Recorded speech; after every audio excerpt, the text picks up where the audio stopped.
Hello. Uh, Here we are at Slow Car again. We're working on that slow car. This is that 66 Corsa that I'm working on for a customer, Mike, super nice guy. Um, Got into the interior, ripped the interior out, removed the interior carefully. Um, Carpet was no good, carpet's gone.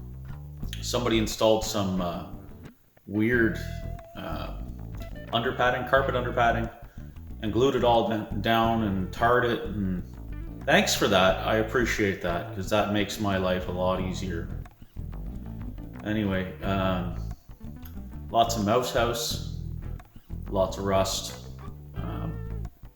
I do have, he provided me with a front pan for the driver's side, which I definitely need because it's Flintstone.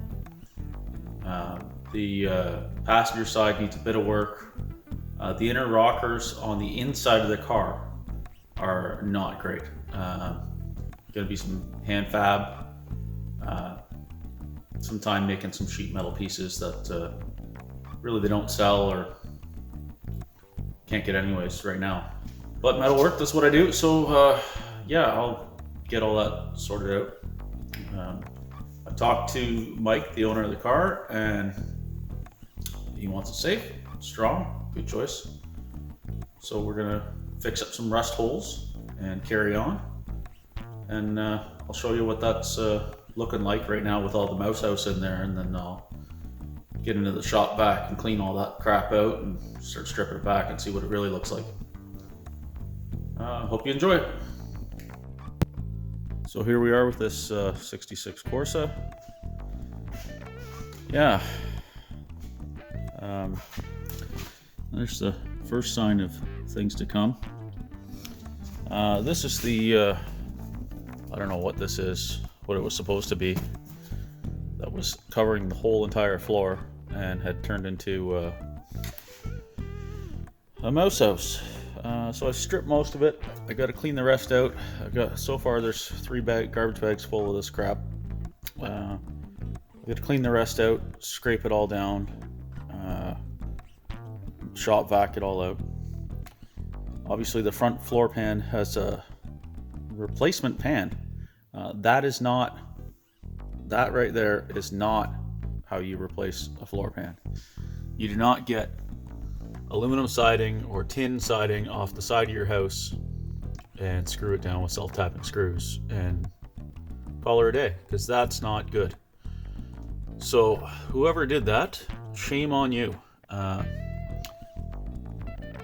I think this car probably had some many hands working on it at one point.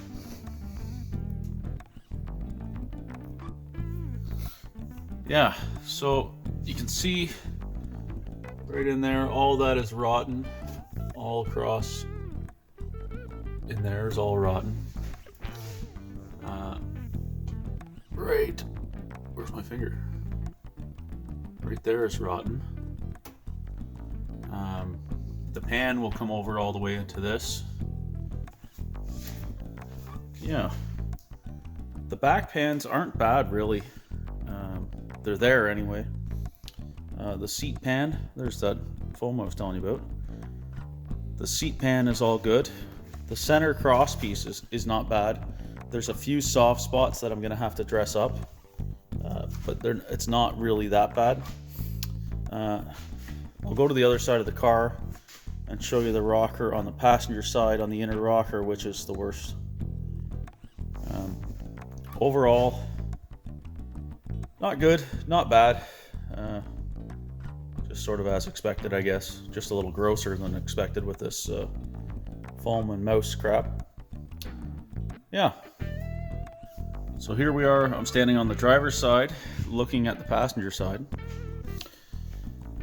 And you can see the inner rocker is all gone there. So that was very little poking with a screwdriver, and I got those results. So anyone that's familiar with rust restoration knows that that is going to be about 4 or 5 times that size by the time it's done. Yeah, and then you get into this nonsense in here. So obviously that radius piece on the lower part on the inner rocker is going to be quite a bit bigger than what it looks. The rocker that's underneath the sill is not great at all. So there's lots of hand fabrication going to happen there. Have to wheel out some radius parts for this inner rocker, and I'll be welding it in with shielding gas, MIG welding.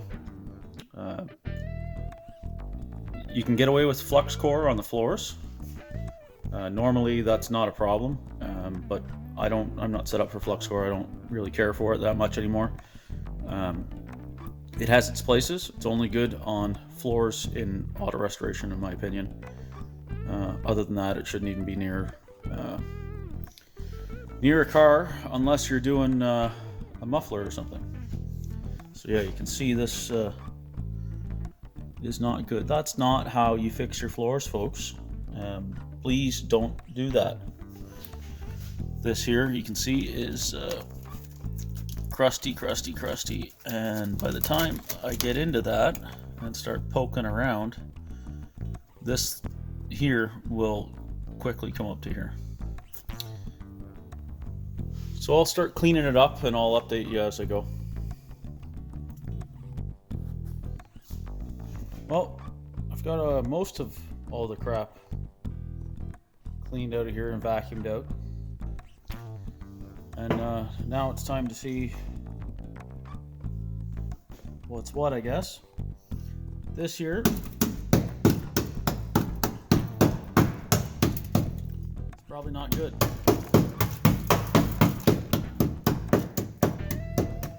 Comes back into there.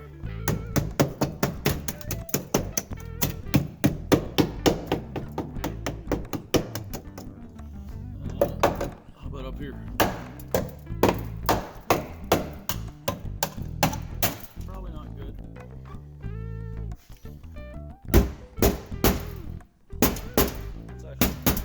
Good there, it's just this one spot, so that's not so bad.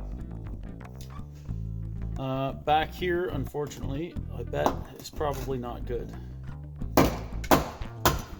Yeah, so that's not great. So that needs some patchwork, and guess what? We don't have rear pans, so I'm gonna have to make that stuff. That's terrible. All in here, other than the mouse droppings, remnants, looks okay. Hold you upside down. This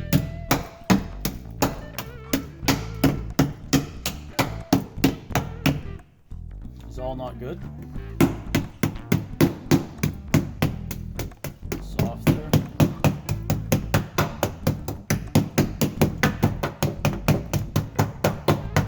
You'll notice I'm not really putting a lot of effort in. I'm just using a pointy end of a body hammer. And you kind of have to do this to see what you're up against. But this stuff here, you know, it's all pretty good. The back pans themselves are okay. It's just, you know, low spots where water sits. So that'll end up getting cut back to probably about here. You know, it's whatever you see, you can guarantee by the time you take the grinder or the wire wheel to it, it's going to be about 3 to 5 times the size what you see. So you can't really see, there's not a lot of light there, but this is the rear right corner where the cocktail shaker is.